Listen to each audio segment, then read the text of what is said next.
책이 너무 두꺼워서 요약집 만들었는데요. 보통 이제 요약집 하는 학원도 있고 안 하는 학원도 있는데, 우리 공시법령은 요약집이 아까 원고를 보니까 130페이지 정도 되는 것 같아요. 양이 많진 않죠. 네. 그럼 요약집 갖고 되느냐? 돼요, 사실은. 근데 이제 만점을 목표로 한다면 요약집 갖고 안 될 테고, 네. 근데 요약집 하나에 문제집 하나, 이렇게 하면 또 만점이 나올 수도 있어요. 그래서, 네. 그렇게 양을 좀 줄이고자 해서, 네, 요약집을 만들었고요. 어디를 보시냐면, 248쪽에 단독 신청 나와 있는데, 나중에 거기 보시면 1번부터 10번까지 나와 있죠. 네, 나중에 요약집 할 때는 요 하나씩 다 설명을 드릴 거예요. 하나씩 다 설명을 드릴 텐데, 일단은 중요한 거 위주로 249쪽에 있는 판결에 의한 등기, 요거 좀 보겠습니다. 하나 서운하니까 하나는 좀 보고 하죠. 8번, 9번 좀 보겠습니다. 8번, 9번. 248쪽에 8번, 9번이 자주 출제가 되는데요. 나머지는 다 하나씩 나중에 설명을 드릴 거예요. 8번을 보시면 등기한 권리자의 사망으로 소멸한 때의 말소 등기는 단독으로 신청한다 라고 돼 있죠. 네, 이거 좀 보겠습니다. 원래 우리 등기법은 이렇게 한 줄 한 줄을 설명을 하셔야 돼요. 그러니까 이게 암기해봤자 문구를 바꿔서 출제를 해버리면 암기한 게 의미가 없기 때문에 이거 한 줄 한 줄씩 이해를 하셔야 되는데요. 여기에 이러한 부동산이 있습니다. 소유자는 갑이에요. 갑이 을에게 전세권을 설정해 줍니다. 전세권이 설정되기 위해서는 몇 가지가 필요할까요? 첫 번째, 전세권 설정 계약이 있어야 될 겁니다. 그리고 또 뭐가 있어야 됩니까? 전세금이 수수가 돼야 됩니다. 특이하죠? 그리고 전세권 설정 등기까지 이루어지면 을에게는 전세권이라는 권리가 발생을 할 겁니다. 그래서 다른 물건과 달리 전세금 수수가 전세권의 성립요소다라고 얘기를 합니다. 그런데 이 전세권 설정 계약을 체결할 때 특약을 맺는 경우가 있어요. 특약이 추가되는 경우가 있는데, 어떤 특약이 추가가 되냐면 을 사망 시, 을이 사망할 때는 원칙적으로 이 전세권은 누구에게 상속이 됩니까?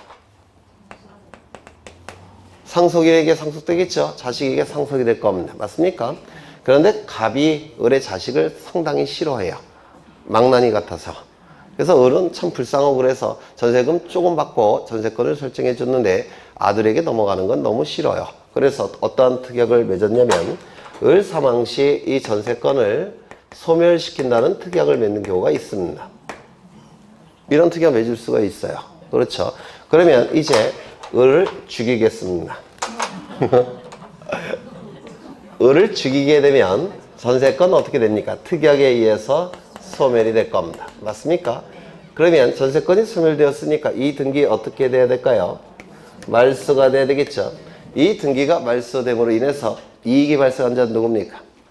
갑 등기 관리자. 불이익이 발생한 자는 누구겠습니까? 을 등기 의무자. 그래서 등기소에 가서 말소 등기를 공동으로 신청해야 되겠죠. 맞습니까? 그런데 을은 존재합니까? 존재하지 않습니까? 존재하지 않습니다. 따라서 을은 신청할 수 없을 테고 요 단독 신청이 가능합니다. 요거 하나 기억해 두시고요.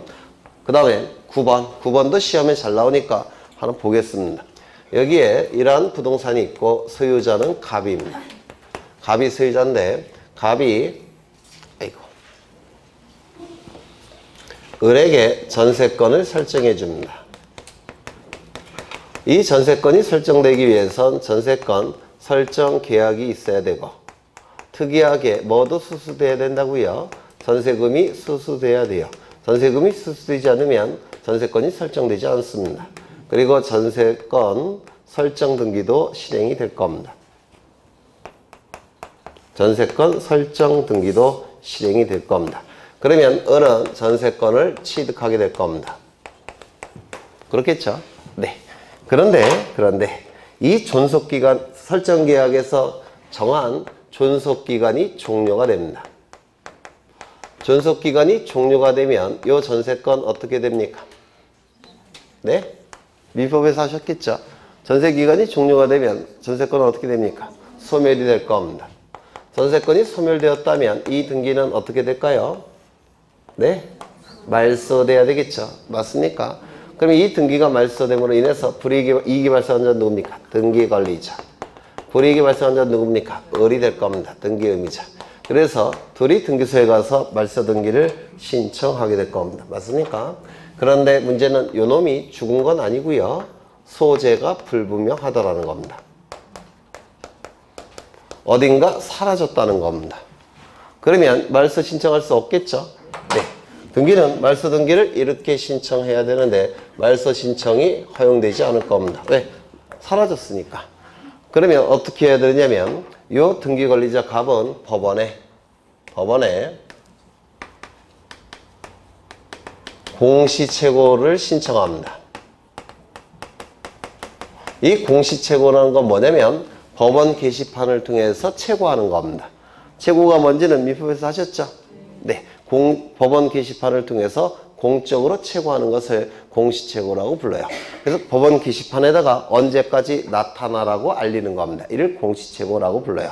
그 다음에 동시에 공시채고를 신청하면서 채권 판결이라는 걸 신청합니다. 이 채권 판결이라는 건 뭐냐면 권리를 제거시키는 판결이라는 뜻이에요. 채권 판결이라고 부릅니다. 이 채권 판결은 아주 금방 나옵니다. 승소한, 이따가 보실 텐데 승소한 등기 권리자, 승소한 등기 의무자는 판결서를 가지고 등기 신청할 수 있죠. 맞습니까? 그 판결은 시간이 많이 걸려요. 그건 내용을 판단하는 판결이기 때문에 그렇습니다. 그런데 이 채권 판결이라는 것은 공시채고 기간 내에 나타나지 않으면 그짝 판결이 나옵니다. 이건 내용에 관한 판결은 아니고요. 형식에 관한 판결이라고 해서 금방 판결서가 나옵니다. 그러면 법원에서는 뭘 해야 될까요? 먼저 공시채고 하겠죠. 법원 게시판을 통해서 빨리 나오라고 공시채고를 합니다. 그 기간 동안에 을이 나타나지 않게 되면 뭘 해야 될까요? 채권 판결을 하게 됩니다. 그럼 이 판결서를 가지고 이 갑은 단독으로 신청할 수 있다라고 얘기를 합니다. 이게 여기서 보시면 갑은 승소한 등기 권리자로서 이행 판결서를 가지고도 단독 신청할 수 있죠. 근데 그 판결서는 시간이 많이 걸려요. 그래서 금방 나오는 판결이 있는데 바로 그게 채권 판결이라는 겁니다. 이때는 이 채권 판결서를 가지고 등기를 단독으로 신청할 수 있습니다. 그러면 이해가 되셨다면 이제 8번, 9번을 읽어보시면서 이걸 암기하려고 노력하시는 거예요.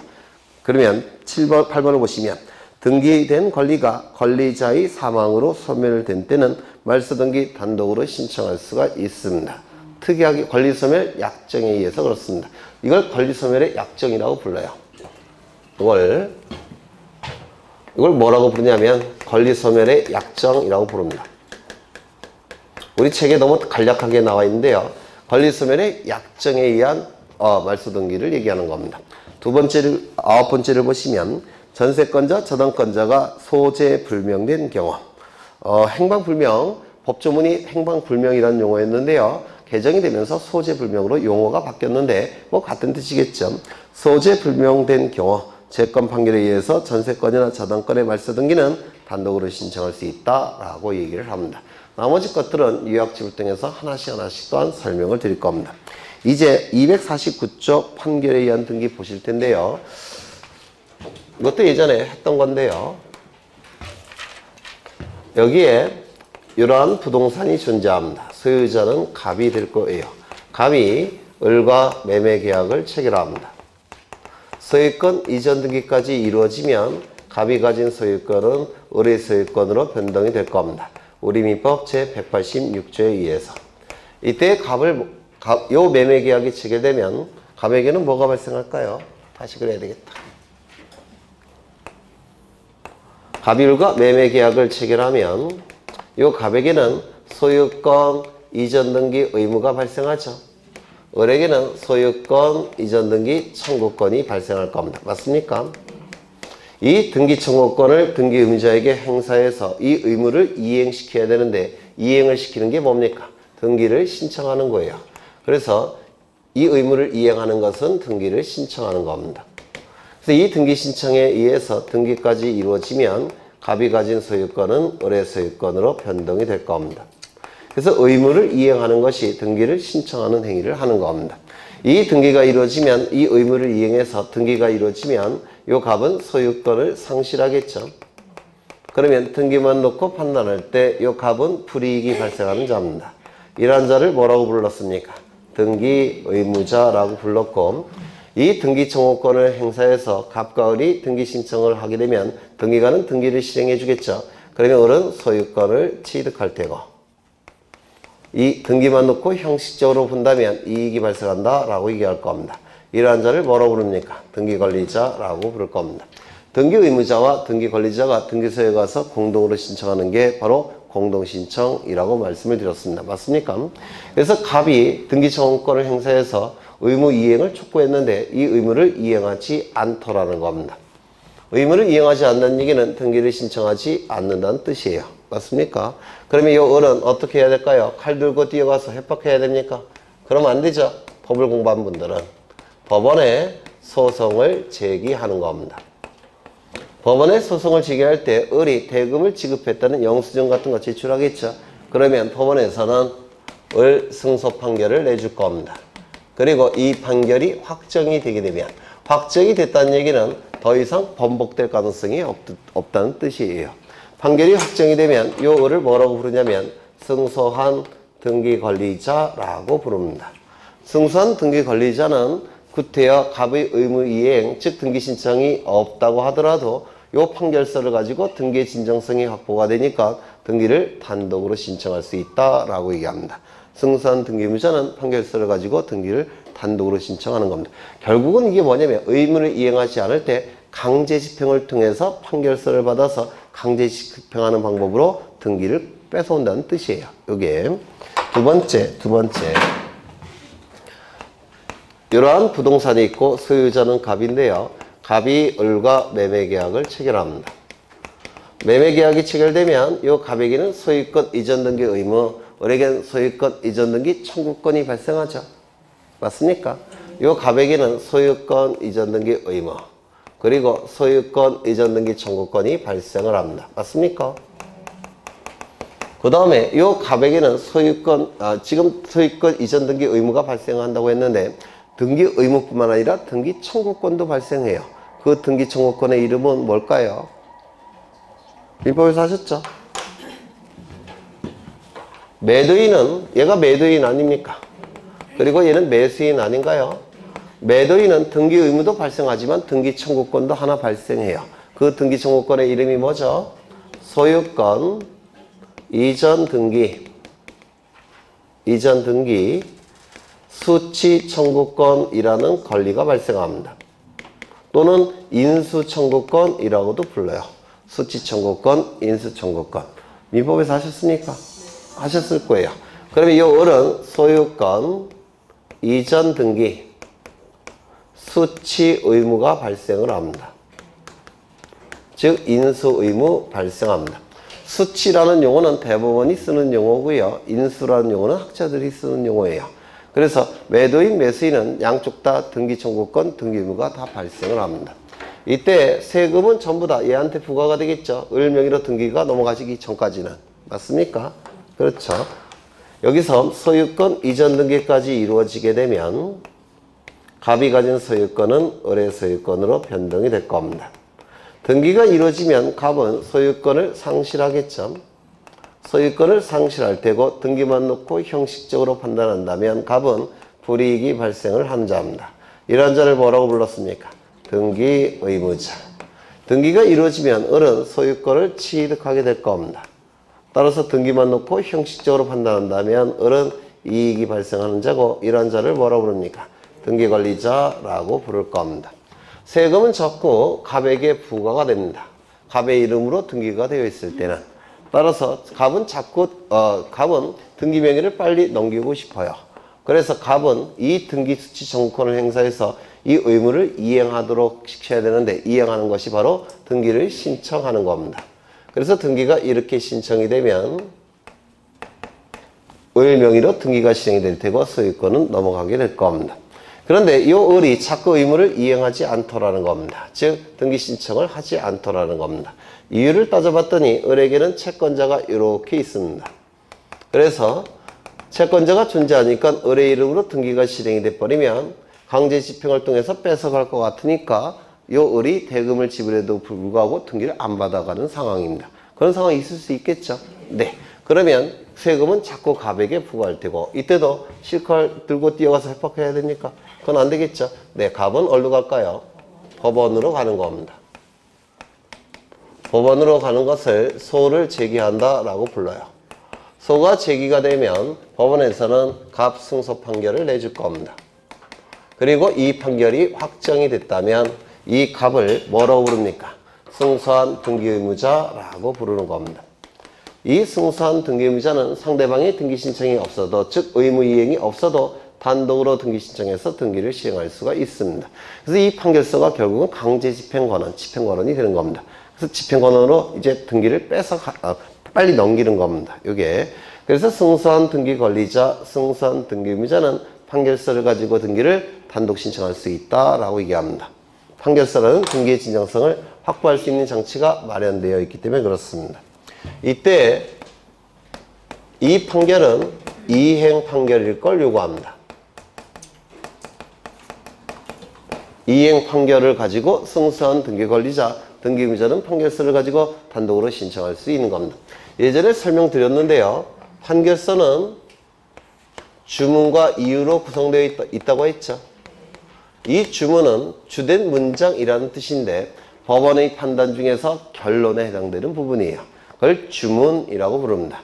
그리고 이 결론이 나오게 된 과정, 이유, 이걸 판결 이유라고 불러요. 이 주문은 대단히 간략합니다. 2줄에서 3줄 정도예요.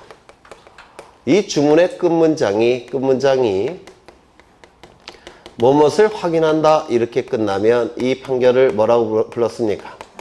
확인 판결이라고 부릅니다. 이게 판결 중에서 가장 기본이 되는 판결입니다. 주문의 끝문장이 이런 게 뭐가 있습니까? 갑은 소유자임을 확인한다. 을은 전세권자임을 확인한다. 병은 저당권자임을 확인한다. 이 판결은 전부 다 확인 판결입니다.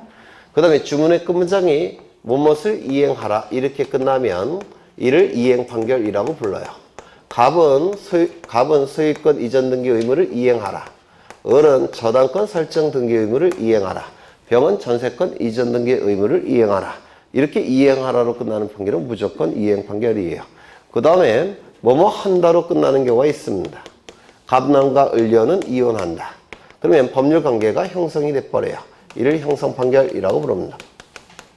갑남과 을녀가 이혼한다. 이렇게 판결이 나오면 그 즉시 남남이 돼버리는 겁니다. 이를 형성 판결이라고 부르는데요. 이 형성 판결 중에서 대표 주자가 뭐가 있냐면 이게 100번지 토지인데 여기는 A 지점, 여기는 B 지점, A 지점부터 B 지점까지 분할한다. 이거 무슨 판결일까요?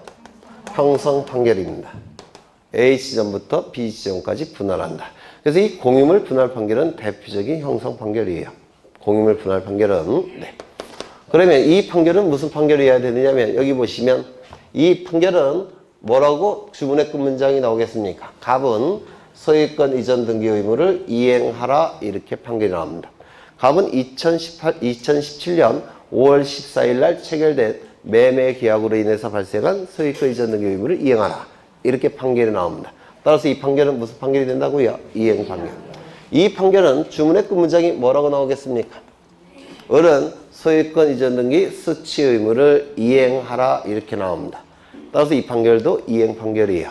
그래서 이행 판결이 원칙입니다. 이행 판결일 때는 승소한 등기 권리자, 승소한 등기 의무자는 판결서를 가지고 등기를 단독으로 신청할 수가 있는 겁니다.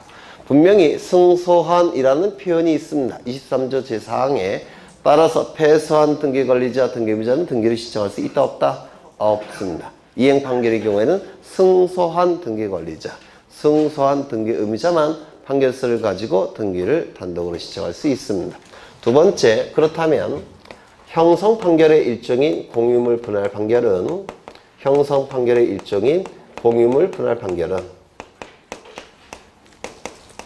어떤 것인가? 이걸 좀 시험에 대단히 잘 나오죠? 이걸 좀 보겠습니다.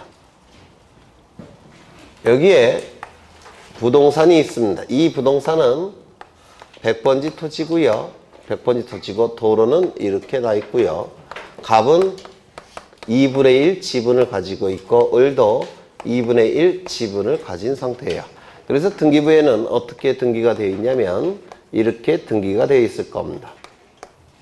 1번 소유권 보전 공유 갑 2분의 1, 을 2분의 1 이렇게 등기가 되어 있는 상태입니다.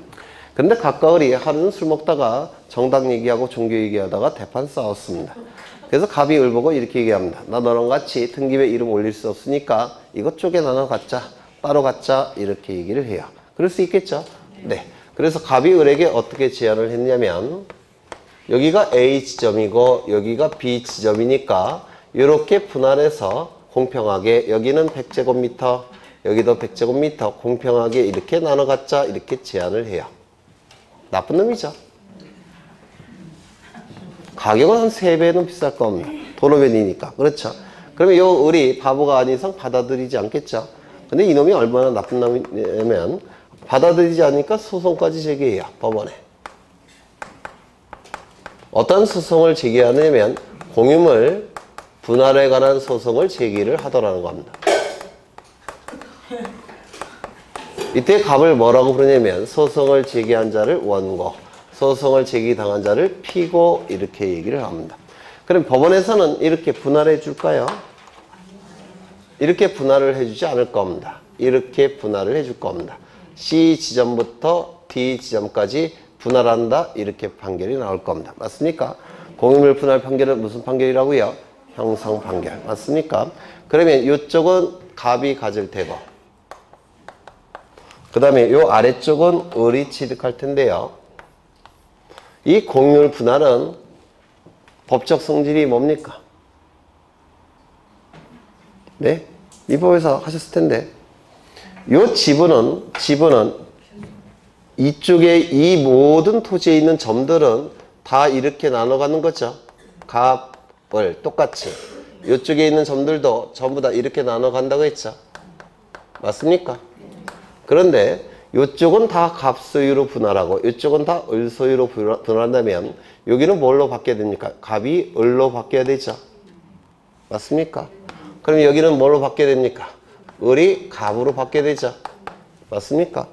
그럼 요 지분은 을로 넘기고 아니요. 요 지분은 이쪽으로 넘기고 요 지분은 이쪽으로 넘기면 되겠네요. 맞아요? 맞아요? 안 맞아요? 그러면 여기는 갑이 될 테고 여기는 을이 되지 않겠습니까? 그러면 공유물 분할의 법적 성질은 뭘까요? 지분의 막교환입니다. 민법에서 하셨죠? 지분의 교환이에요. 공유물 분할은 지분을 교환하는 겁니다. 그렇죠? 그러면 지분의 교환이니까 지분 이전 등기라는 걸 해야 되겠죠? 맞습니까? 그러면 이때 요 값만 지분 이전 등기 할까요? 얘는 을만 저기 보시면 이렇게 분할 판결이 나면 이 값은 패소 판결을 받은 겁니다. 그렇죠? 을은 승소 판결을 받은 거죠. 그러면 갑은 지분 이전 등기를 신청할 수 있을까요? 없을까요? 네? 이쪽은 무조건 갑 소유 아닙니까? 그리고 이쪽은 무조건 을 소유죠. 갑도 지분 이전 등기 신청할 수 있겠죠. 을은요? 얘도 신청할 수 있겠죠. 따라서 이때는 원고 피고 가릴 필요가 없습니다. 그렇죠? 승소, 패소 따질 필요가 있습니까? 없더라는 겁니다. 그래서 이 공유물 분할 판결에서 형성 판결의 입증이 공유물 분할 판결은 승소한 자도 판결에 의한 등기 신청할 수 있고 패소한 자도 판결에 의한 등기 신청할 수 있고 그 다음에 원고도 판결에 의한 등기 신청할 수 있고 피고도 판결에 의한 등기 신청 가능합니다. 요거 이해가 되실까요? 네. 그래서 요것과 구별하셔서 자주 출제가 돼요. 공유물 분할 판결의 지분 이전 등기 신청은 원고건, 피고건, 패소의 건, 승소의 건 무조건 판결서를 가지고 등기를 단독으로 신청할 수 있다는 겁니다. 요거 이해가 되셨을까요? 네. 두 번째, 이 판결은 확정 판결일 걸 요구합니다. 그럼 이 확정 판결의 반대는 뭐냐면 미확정 판결이 반대가 될 텐데요. 미확정 판결의 의미가 뭐냐면 상급법원에 올라가서 번복될 가능성이 없는 판결이 확정 판결이고 번복될 가능성이 있는 판결이 미확정 판결이에요. 그럼 미확정 판결 가지고 등기가 이루어졌다고 해서 상급법원에서 이루어진 게 상급법원에서 번복이 되면 등기는 어떻게 돼야 됩니까? 다시 말소돼야 되죠. 이건 등기경제상 비경제적이라고 불러요. 따라서 말소될 가능성이 없는 판결은 무슨 판결입니까?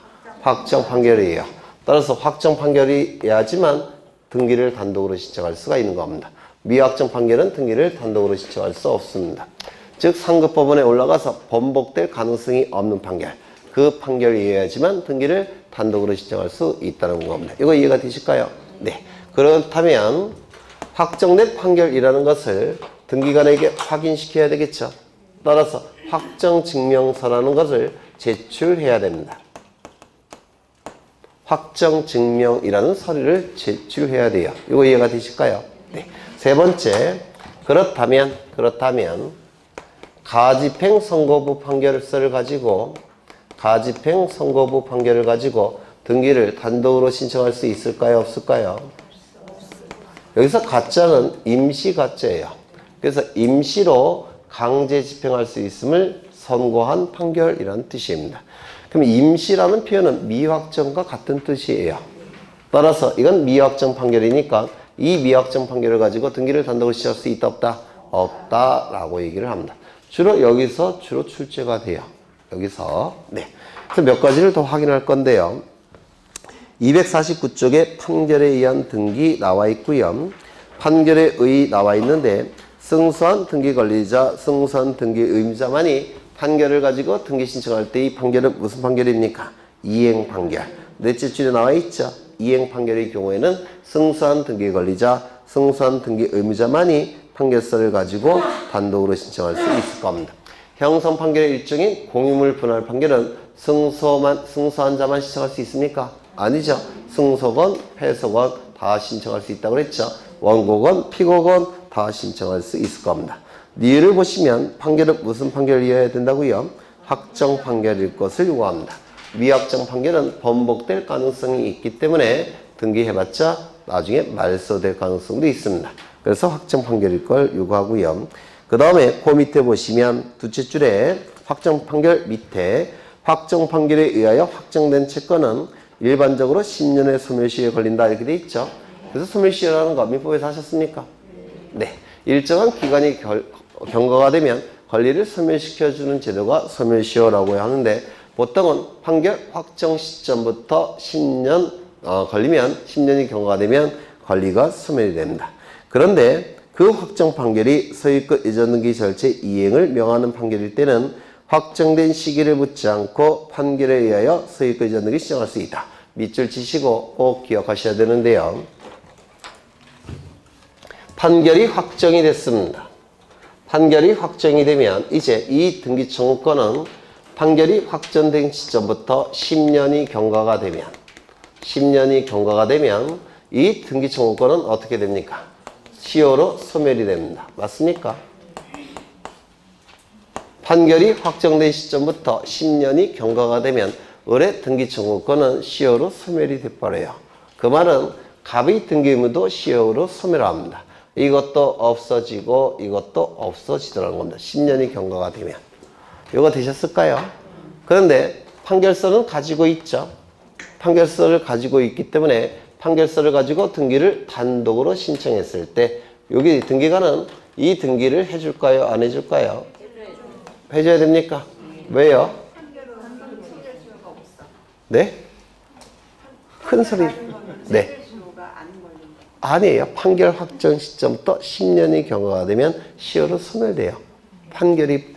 그 판결은 무슨 의미가 있냐면 1년짜리도 있고 3년짜리도 있고 5년짜리도 있고 그렇죠.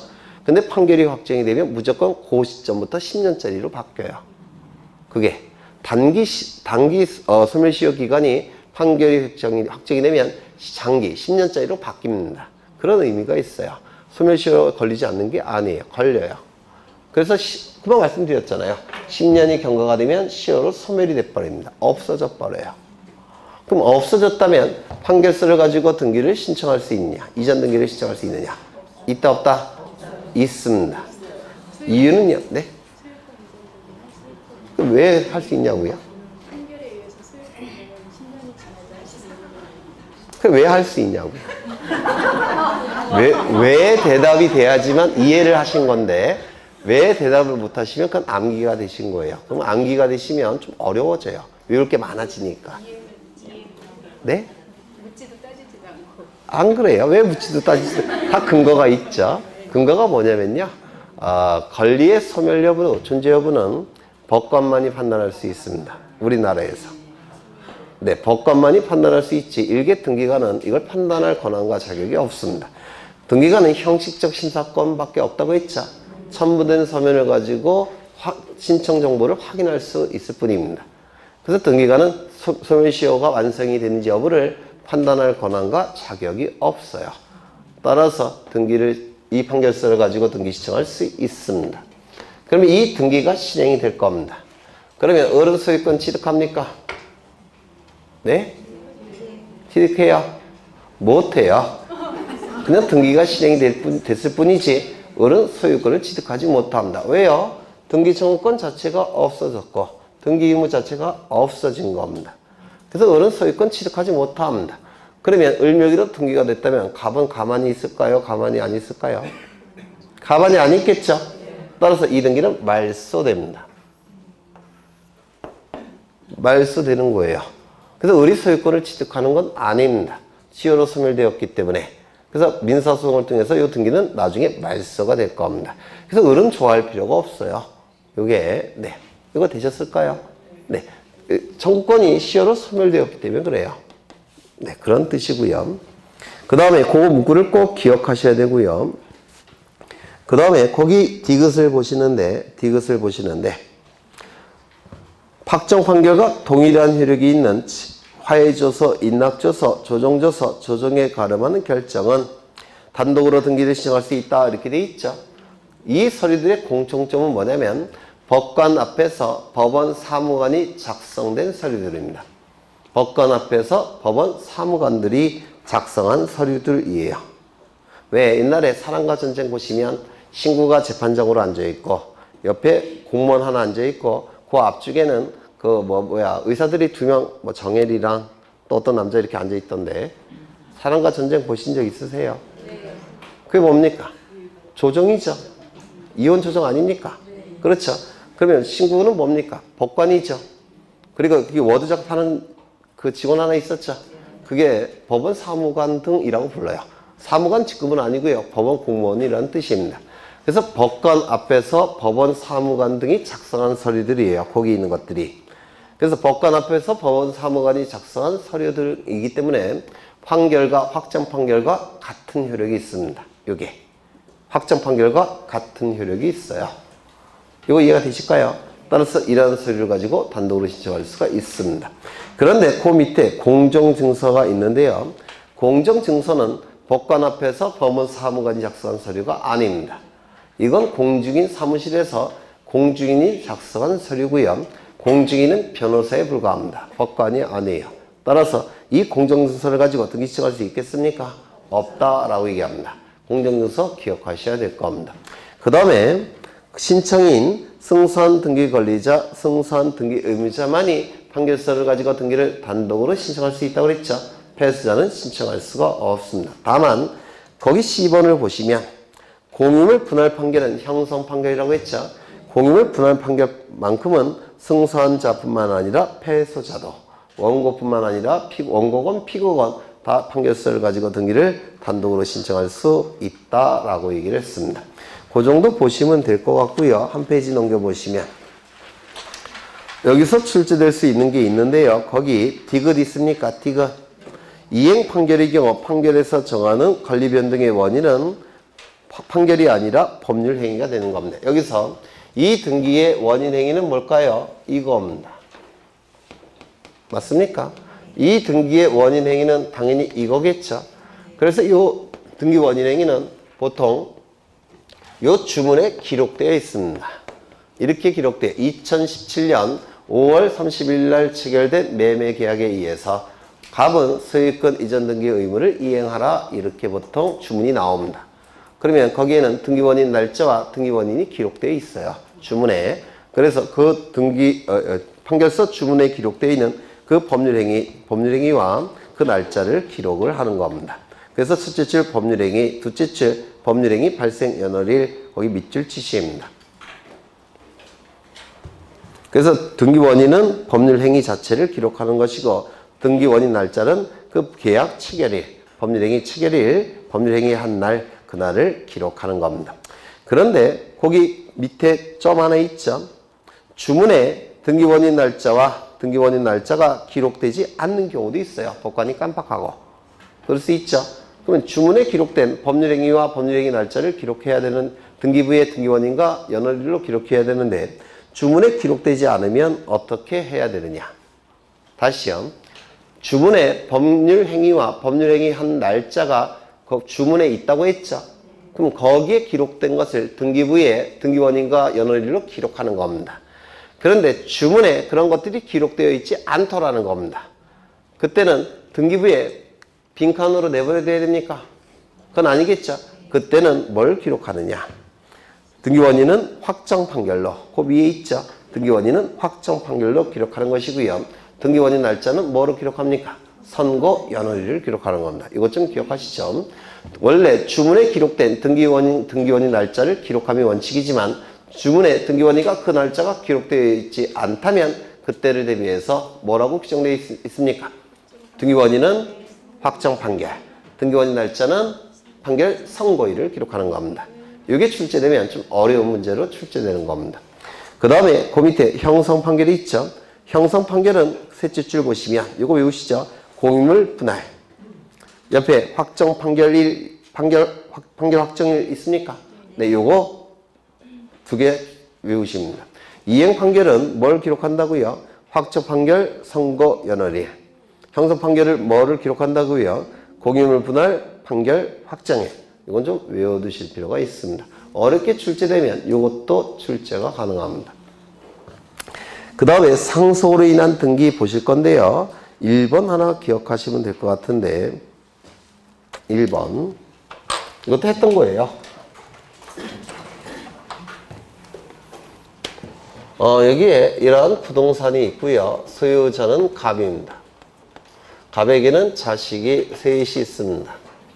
A, B, C 이렇게 셋이 있는데요.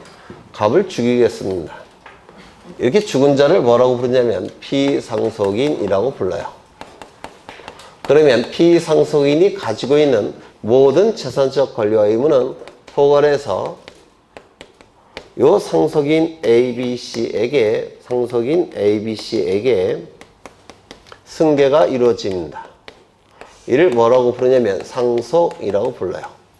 피상속인이 사망하게 되면 피상속인이 가지고 있는 모든 재산적 권리와 의무는 포괄해서 승계가 이루어지는데 이를 상속이라고 부릅니다. 이때 상속분은 갑이 지정을 해줍니다. 이를 지정상속분이라고 불러요. 그런데 지정하지 못하고 급하게 돌아가시는 경우도 있죠. 그때를 대비해서 민법에서는 상속분을 정해놓은 게 있는데 이를 법정상속분이라고 부릅니다. 법정상속분은 똑같겠죠. 이렇게 똑같을 겁니다. 그래서 이 갑의 배우자는 제가 미리 죽였어요. 법정상속분이 복잡해져서 제가 미리 없애버렸습니다. 자식만 둔 거예요. 그러면 이제 상속등기가 이루어지겠죠. 누구 명의로 이루어지겠습니까? A, B, C 명의로 이루어질 겁니다. 지정상속분이 없다면 법정상속분에 의해 상속등기가 이루어지겠죠. 그래서 3분의 1, 3분의 1, 3분의 1 이렇게 법정상속분에 의한 상속등기가 이루어질 겁니다. 즉 소유권 이전 등기가 이루어질 텐데요. 등기원인은 뭐가 됩니까? 상속. 이게 법정상속분에 의한 상속등기, 상속을 원인으로 한 소유권 이전 등기라고 얘기를 합니다. 이때 요 A는 자신의 지분에 대해서만 등기를 신청할 수 있을까요? 없을까요? 네? 이렇게 등기가 시행되면 권리 변동 과정이 등기부를 통해서 제대로 공시됩니까? 지금 상속분을 가지고 있는 자는 누굽니까? A, B, C. 근데 A의 이름만 등기가 되면 이건 권리변동 과정이 제대로 공시됩니까? 안 되죠. 따라서 이등기 신청은 불가능합니다. 전원의 이름이 반드시 등기부에 나타나야 돼요. 그렇다면 요 C가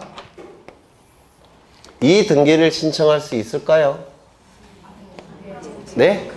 이건 가능하다라고 얘기합니다. 그래서 상속인 1인이 자신의 지분만에 대해서 상속등기 신청은 불가능합니다. 권리변동 과정을 제대로 공시하지 못하기 때문에 그렇습니다. 하지만 상속인 1인이 전원 명의로 상속등기 신청할 수 있습니까? 이건 가능하다라고 얘기합니다. 이 등기가 이루어짐으로 인해서 이익이 발생한 자들은 누굽니까? A, B, C. 따라서 A, B, C는 등기 권리자가 될 겁니다.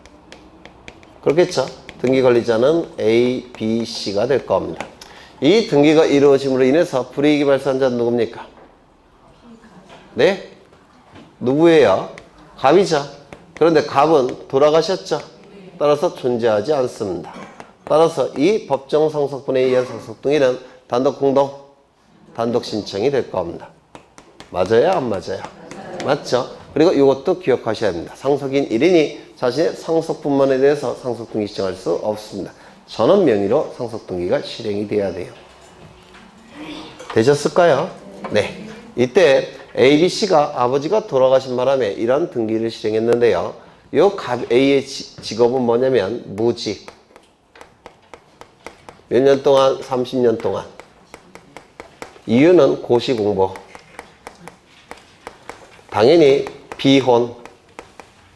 그 다음에 집도 없습니다. 그런데 문제는 장남이에요. 그래서 동생들한테 이렇게 얘기합니다. 내가 가지면 안 되겠니? 이렇게 부탁을 해요. 동생의 직업은 의사. 그다음 얘는 재경, 네, 사무관, 공무원. 그러면 동생들 입장에서는 네, 형이 가져 이렇게 얘기하겠죠. 그리고 집에 가서 좀 맞을 겁니다. 엄청 욕먹겠죠. 여하간 네, 형이 가져 이렇게 얘기했습니다. 그러면 이 A, B, C 사이에 무엇이 이루어진 거냐면 상속 재산을 어떻게 분할할지 협의가 이루어진 겁니다. 상속재산 분할협의라고 불러요. 그리고 집에 가서 번복할 가능성이 있죠. 재빨리 서류로 작성을 해야 돼요. 집에 가서 번복을 못하게 이를 상속재산 분할협의서라고 얘기합니다. 이 상속재산 분할협의서는 이제 가불병 사이에 협의한 내용이 쭉 기록이 될 겁니다. 형이 바보 같고 직업도 없고 결혼도 못하고 제사도 못 지낼 것 같으니까 동생들이 주기로 했다 뭐 이런 식으로. 저도 저길 벗어난 지 얼마 안 되는데. 네. 그리고 A의 도장 찍히겠죠. B의 도장 찍히겠죠. C의 도장이 찍힐 겁니다. 이 상속재산 분할협의서가 등기소에 제출이 될 때는 등기관이 이 도장이 진짜 A, B, C의 도장인지를 확인해야 되죠. 따라서 뭘 첨부한다고 했습니까? 인감증명을 첨부한다는 거 꼭 기억하셔야 돼요. 이따가도 보실 겁니다. 이따가도 써먹어야 되니까 꼭 확인하셔야 돼요. 인감증명을 첨부합니다. 반드시 첨부가 돼야 돼요. 위조 변조의 가능성이 있기 때문에 그렇습니다. 그러면 이때 이 상속재산 분할협의는 우리 민법에 의해서 소급표가 있습니다. 어느 시점까지 소급이 되느냐면 갑 사망 시까지 소급이 됩니다. 갑 사망 시까지 소급하게 돼요. 상속재산 분할협의는. 그러면 갑 사망 시점부터 누구 이름으로 등기가 돼야 됩니까? A의 단독 소유로 등기가 돼야 되죠. 소급표가 있으니까 이거 이해가 되실까요? 그러면 이 부분은 잘못된 등기죠. 처음부터 잘못된 등기죠. 원시적 일부 불일치 무슨 등기해야 됩니까? 경정 등기를 해야 됩니다. 맞습니까? 그래서 이 상속재산 상속재산 분할협의서가 등기소에 제출돼서 소유권 경정 등기라는 걸 하게 됩니다. 그럼 이 소유권 경정 등기의 등기 권리자는 누굴까요? 네? 등기가 이루어짐으로 인해서 이익이 발생한 자는 누굽니까? A. 불이익이 발생하는 등기부자는 누굽니까? B, C. 따라서 단독신청, 공동신청, 공동신청에 의해서 이루어집니다. 그래서 이 상속등기는 세 가지가 있어요. 첫 번째, 법정 상속분에 의한 상속등기. 두 번째, 상속재산 분할 협의로 인한 소유권 경정 등기. 세 번째는 요걸 생략하고 돌아가시자마자 협의하는 경우도 있죠. 협의를 통해서 상속 등기하는 경우도 있습니다. 그걸 상속재산 분할 협의로 인한 상속 등기 이렇게 불러요. 그래서 세 가지가 있습니다. 세 가지가 있는데 요 두 가지만 기억하셔도 돼요. 두 가지만. 네. 상속 등기인데 분명히 공동 신청이죠. 이게 자주 출제가 됩니다. 여기에 한 명이라도 빠지면 이건 무효입니다. 민법에 의해서 상속재산 분할 협의는요, 상속인 아닌 사람이 한 명이라도 끼어들면 무효예요. 상속인이 한 명이라도 빠지면 무효입니다. 그래서 전원에 두 장이 찍혀야 돼요. 전원에. 네. 그 내용이 이제 상속으로 인한 등기에 나와 있고요. 그 다음에 251쪽에 법인 아닌 사단재단의 등기 신청 요 네 가지 반드시 암기되셔야 되고요. 이제 채권자 대위 신청을 볼 건데 이건 좀 쉬었다 하겠습니다.